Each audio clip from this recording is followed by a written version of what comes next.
31 अक्टूबर से इस अभियान का प्रारंभ हुआ है। एक सप्ताह के लिए सरदार साहब की जन्म जयंती से प्रारंभ हुआ है।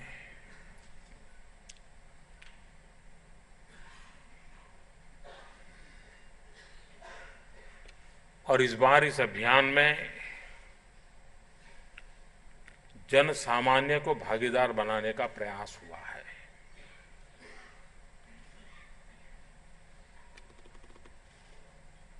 ये बात हम सब जानते हैं कि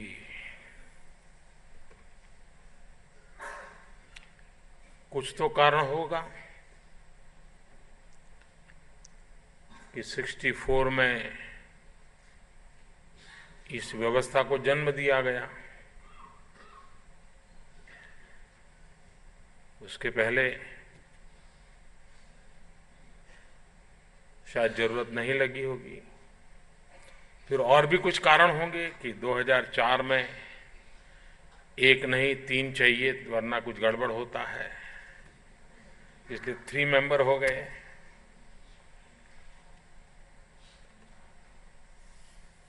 और हम सब जानते हैं कि आज से 50 साल पहले जो लोग यहाँ उस उम्र के हैं, 50 साल पहले कहीं ऐसा बोर्ड पढ़ने को नहीं मिलता था, शुद्ध घी की दुकान।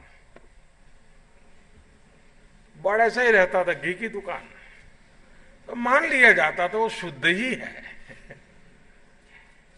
लेकिन अब बोर्ड लगाना पड़ता है, शुद्ध घी की दुकान। समाज जीवन में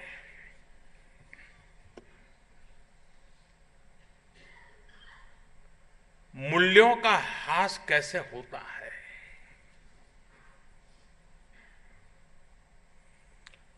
और चिंता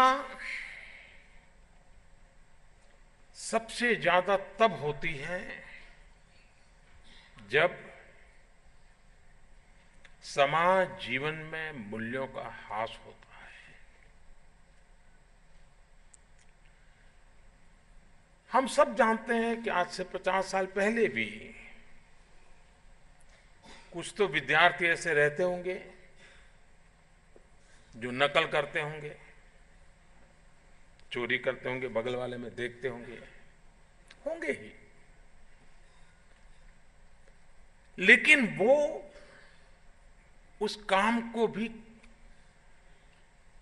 बड़े संकोच से करता था, डर से करता था।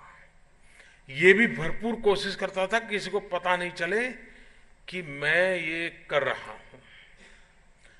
मूल्य ऐसे बदल गए कि स्टूडेंट चाकू रखता है और बाहर आके कहता है कौन सुपरवाइजर है, मैं देखता हूं। मैं तो पूरी नोट लेकर के बैठ गया था, लिख लिया। ये जो मूल्यों में ह्रास है, जब वो वर्च्यू बनने लग जाता है कि नहीं भाई ऐसा ही होता है साहब, भाई ये तो काम ही ऐसा है, इसमें क्या है, ये तो होता ही है, तब बड़ा संकट पैदा होता है। भारत के सामने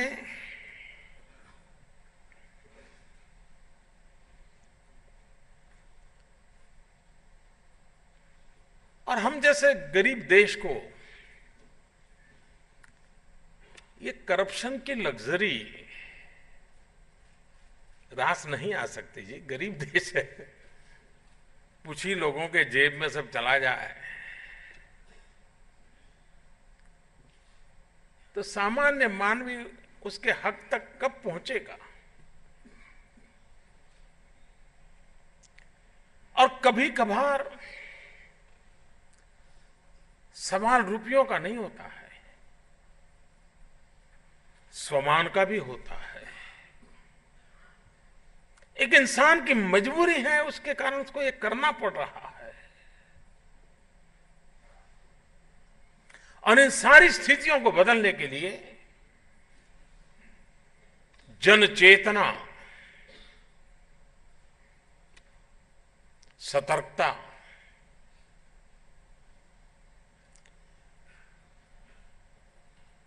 सामान्य मानवी का कॉन्शियस लेवल,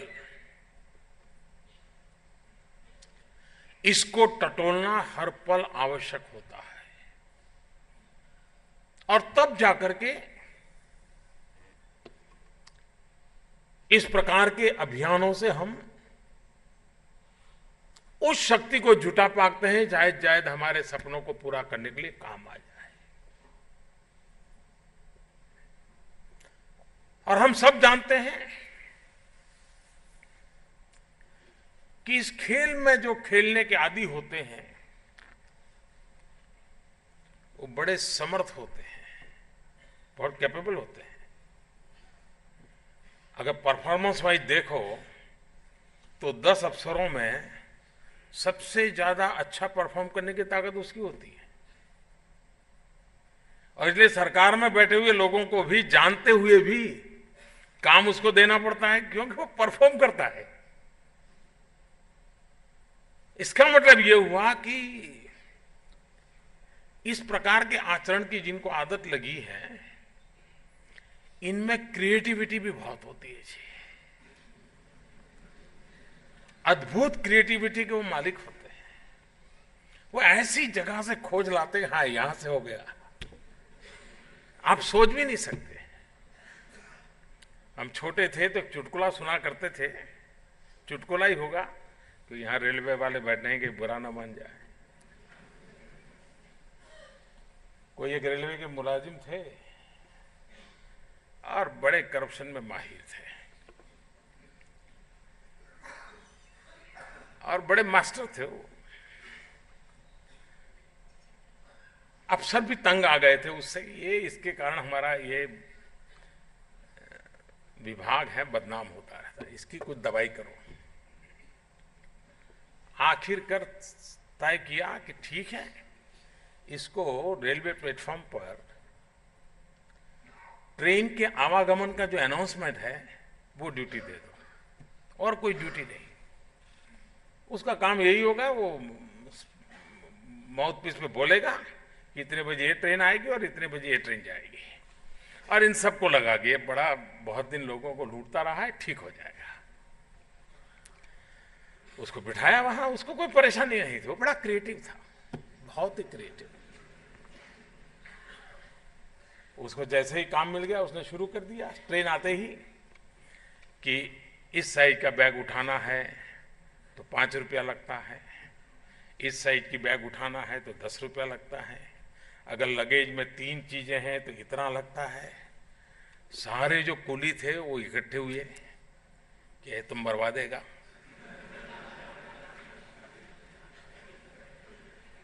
अब पैसेंजर पैसा नहीं दे रहे, देख कहते नहीं तेरे तो वो बोल रहा है 5 रुपया देते, ज्यादा नहीं दूंगा। तो सारे कुली इकट्ठे होकर के उसके पास गए, भाई तो उसने कहा पक्का करो सौदा।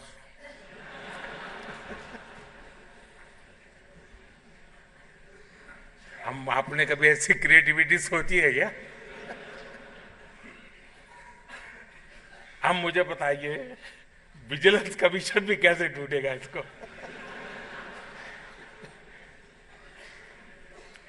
तो बड़े माहिर होते हैं और इसलिए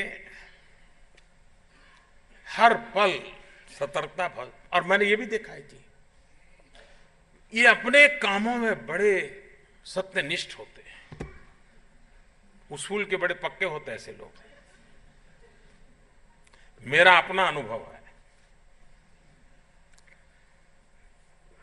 शायद उस समय था, तीसरी पट्टी रहती थी शायद, वो उस समय की बात कर रहा हूं। मुझे अहमदाबाद से दिल्ली जाना था और उस समय शायद एक ट्रेन चलती थी 24-25 घंटे पर पहुंचाती थी दिल्ली मेल या कुछ तो भी, मीटर गेज वाला कुछ तो भी था, मुझे याद नहीं पूरा भी। तो हम स्टेशन पे गए। अब हम तो फक्कड़ गिरदारी थे, हमें तो क्या था, हम तो ऐसे ही अनरिजर्व कोच में चढ़ जाना। लेकिन वहीं प्लेटफॉर्म पर हमारे एक परिचित मिल गए, तो बोले कहाँ जा रहे हो? भागे भागे। मैंने कहा भाई मुझे जरूरी काम आ गया, मुझे दिल्ली जाना है। तो बोले आइए मैं बिठा देता हूँ। मैंने कहा मेरे पास तो टिकट है, रिजर्वेशन नहीं है भाई, मैं तो ऐसे ही वो जनरल बोगी में चढ़ जाऊंगा, अपना पहुंच जाऊंगा। नहीं बोले मैं बात करता हूँ, उनके वो परिचित होंगे। तो किसी टिकट चेकर को उन्होंने पकड़ा, देखो भाई ये हमारे परिचित हैं और समाज सेवा का काम करते हैं, इनको दिल्ली जाना है तो एक बर्थ मिल जाए तो अच्छा होगा, समाज के लिए काम करते हैं। तो उन्होंने कहा नहीं साहब आइए आइए, आप जैसे समाज सेवक हैं तो आइए। हमको ले गए अंदर, एक जगह पे बैठा दिया साहब, वो रिजर्व कोच था। आबू स्टेशन आया, आबू रोड, मैं बार बार उनके पास गया क्योंकि मैं थोड़ा काम पर रहा था। मैंने कहा भाई मेरे पास आरक्षण नहीं है, मैं अंदर बैठ गया हूँ। मैं उनके पास जा रहा था, मैंने कहा भाई मुझे बर्थ दे दीजिए, मैं पैसे मेरे टिकट काट दीजिए ताकि वरना। उन्होंने कहा आप चिंता मत करो भाई मैं हूँ। मैं आबू रोड आ गया, लोग सोने की तैयारी कर रहे थे। मैं उनके पास गया, मैंने कहा भाई आप बताइए वरना मैं उतर करके पीछे चला जाऊँ वरना। उन्होंने कहा देख भाई तुम चिंता मत करो, आबू रोड पे नया टिकट चेकर आएगा, मेरी ड्यूटी आबू रोड तक ही है, मैं उसको तुम्हें परिचय करवा दूंगा और वो तुम्हें टिकट दे देगा। मैंने कहा भाई वो मुझे कहाँ पहचानेगा, आप मुझे दे दीजिए। नहीं बोले मेरा उसूल है, मैं बिना पैसे काम करता नहीं।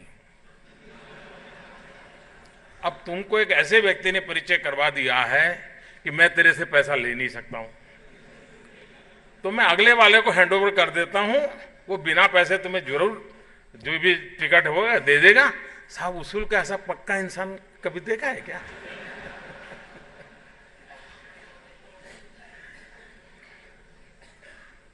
ये जो अवस्था है जी, हम सब इसके भुक्तभोगी लोग हैं। कहीं न कहीं परेशानी, हम पद पे होंगे तो भी, आप इस पद पर होंगे उसको पता है कि आप इस पद पर, वो कहता है अभी मैं इस पद पर हूं, मेरा हक बनता है दे दो, तुम्हारे पास जब मैं आऊं तुम ले लेना, यहां तक कह देते। ये स्थिति है, लेकिन सामान्य मानवी हमारे देश का ईमानदार है, उसके लिए मजबूरन कुछ करना पड़ता है। और इसलिए अगर हम संकल्प करके ये सामान्य मानवी को नजर में रखें, अनुभव यह है कि वो कष्ट झेलने को भी तैयार होता है जी, उसे दिक्कत नहीं है। तकलीफ आएगी तो सहने को तैयार है, लेकिन उसको भरोसा पड़ना चाहिए किसी अच्छाई के लिए कुछ हो रहा है। अगर एक बार भरोसा पड़ जाता है तो वो हमें पूरा सहयोग देता है।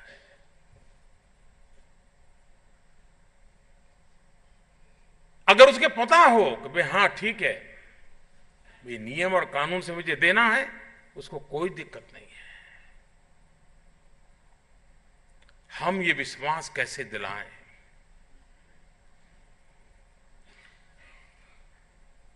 अब ये बात सही है कि सबसे बदनाम बिरादरी हमारी जो है ये सारे कार्यकलाप में, वो मेरे वाली है। देश में किसी को भी पूछो सबसे ज्यादा करप्ट कौन लोग हैं, तो हम लोगों का नाम आता है, राजनेताओं का।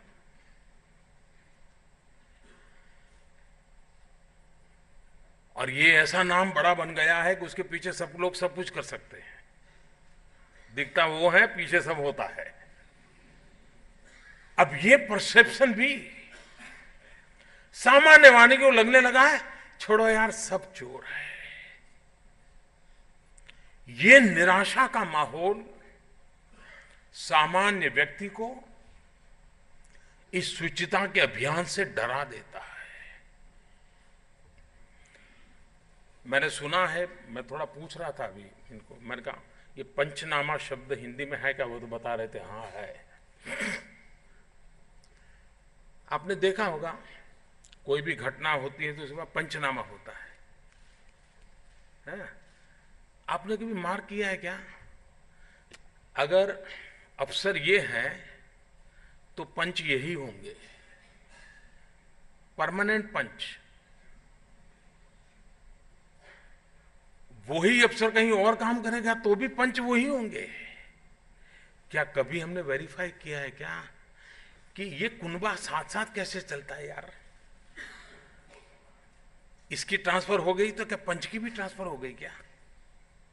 क्या हम इन पंचनामा में जो पंच लाते हैं, जिसको हम समाज के अच्छे नागरिक मान करके लाते हैं, क्या आधार नंबर से ये वेरीफाई हो सकता है क्या कि एक ही आधार नंबर वाला कितनी जगह पे पंच बन करके गया है और बाद में कोर्ट में बदल जाने के लिए क्या क्या लेता है, उसके टेलीफोन रिकॉर्ड क्या है, किसके कांटेक्ट में है वो? हम व्यवस्थाओं को एक एक चीज को इस प्रकार से पकड़ने की कोशिश करें तो सबको ध्यान, वरना सबको मालूम है यही होना चाहिए। हम इन चीजों को बदल सकते हैं।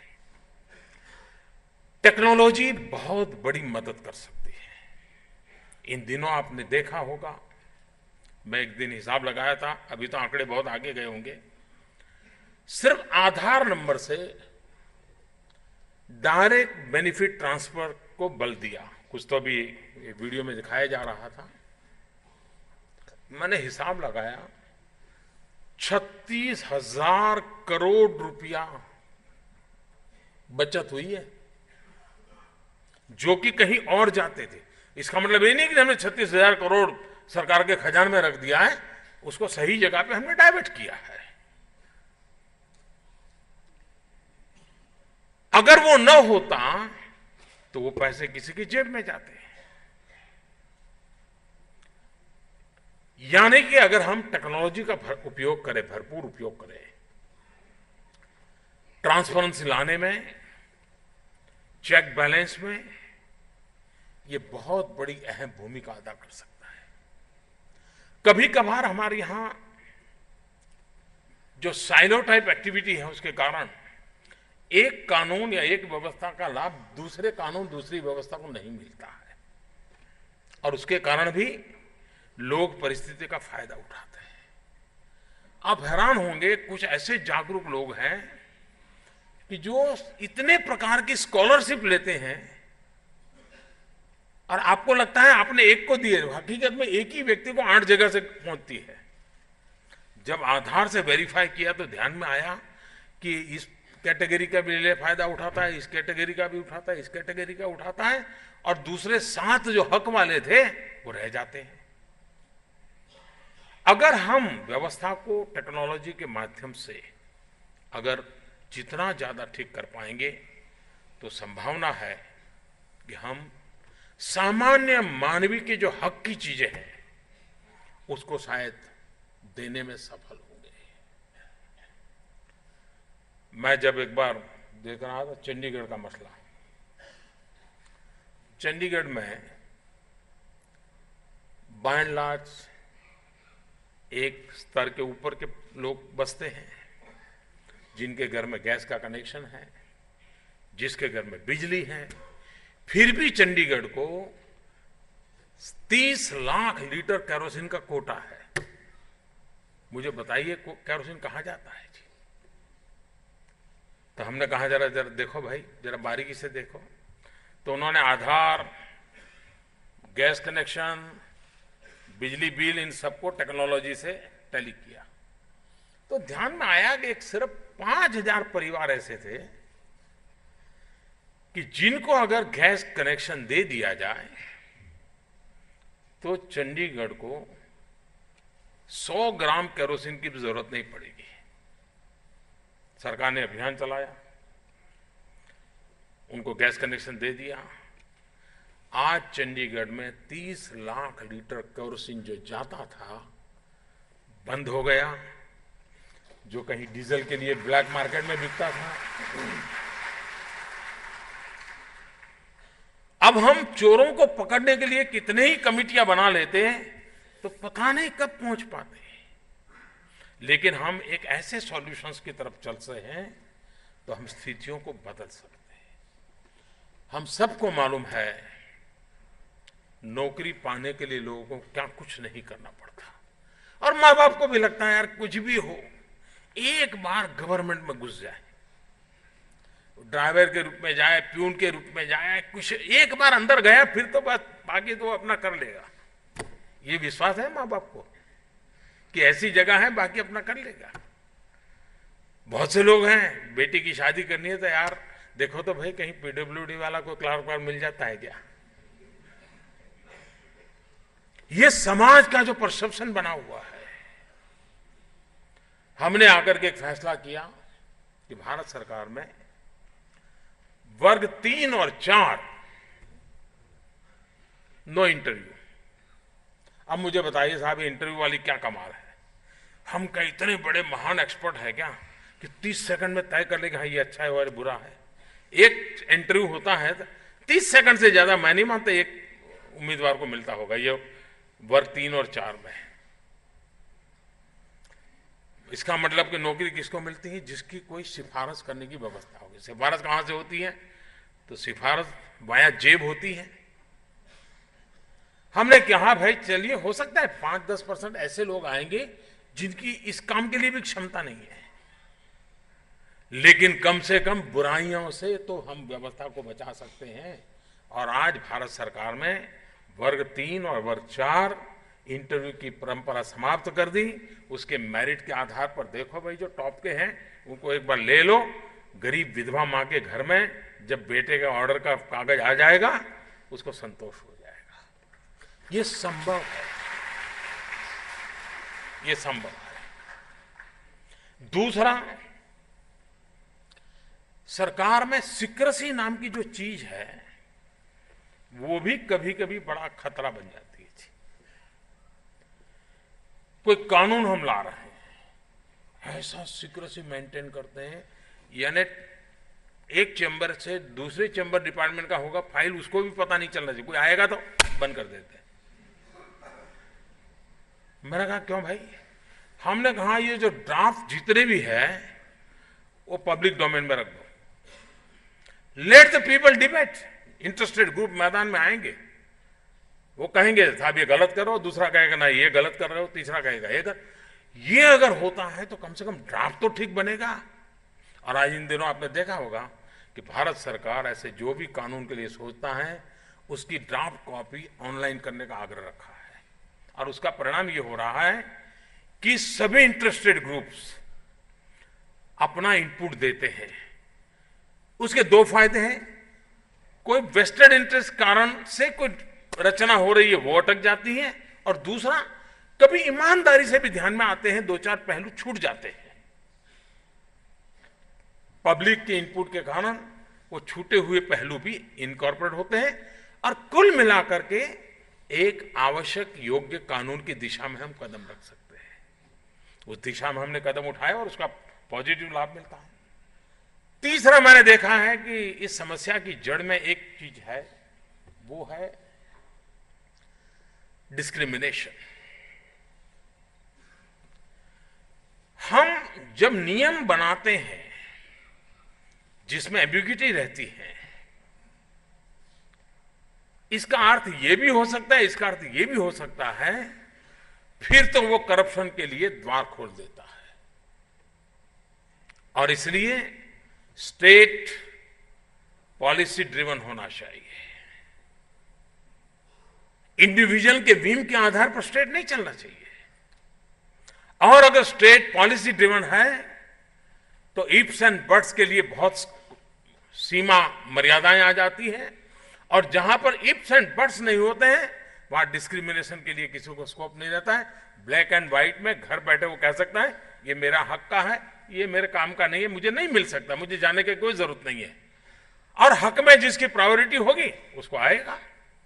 अगर हम पॉलिसी ड्रिवन स्टेट इस पर जितना बल देंगे उतना इंटरप्रिटेशन के लिए किसी एक व्यक्ति के हाथ में नहीं जाएगा। कानून खुद बोलता होगा, नियम खुद बोलते होंगे, व्यवस्था स्वयं बोलती होगी, जिसके हक का होगा हक का मिल जाएगा। और इसलिए हमारी कोशिश ये है कि हमारी सारी बातें नीति आधारित हो, ब्लैक एंड व्हाइट में हो, और उसके कारण किसी को भी इधर उधर करने का अवकाश न रहे। अगर हम इन बातों की ओर भी बल देते हैं और कानून बनाते समय भी हम जितने ज्यादा लोगों के दिमागों का उपयोग करेंगे उतना कानून अच्छा बनता है।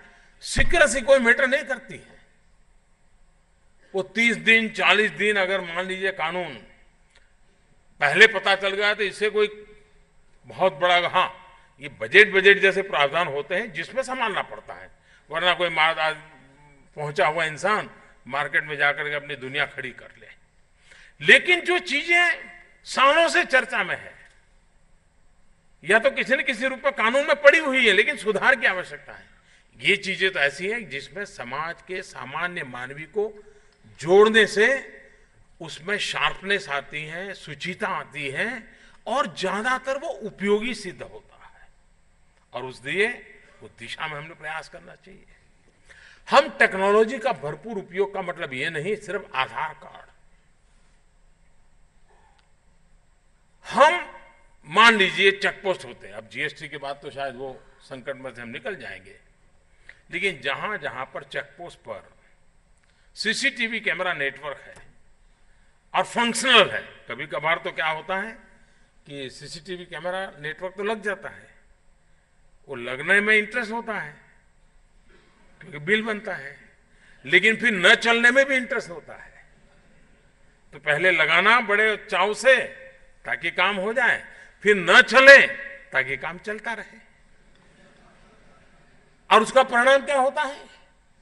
जहां फंक्शनल चेक पोस्ट है, आपने देखा होगा उसकी इनकम अच्छी होगी। जहां पर चेक पोस्ट है, सीसीटीवी कैमरा है, सब है, लेकिन फंक्शनल नहीं है, तो आप अनुभव करेंगे कि उसकी और उसकी इनकम में कई गुना फर्क होता है जी।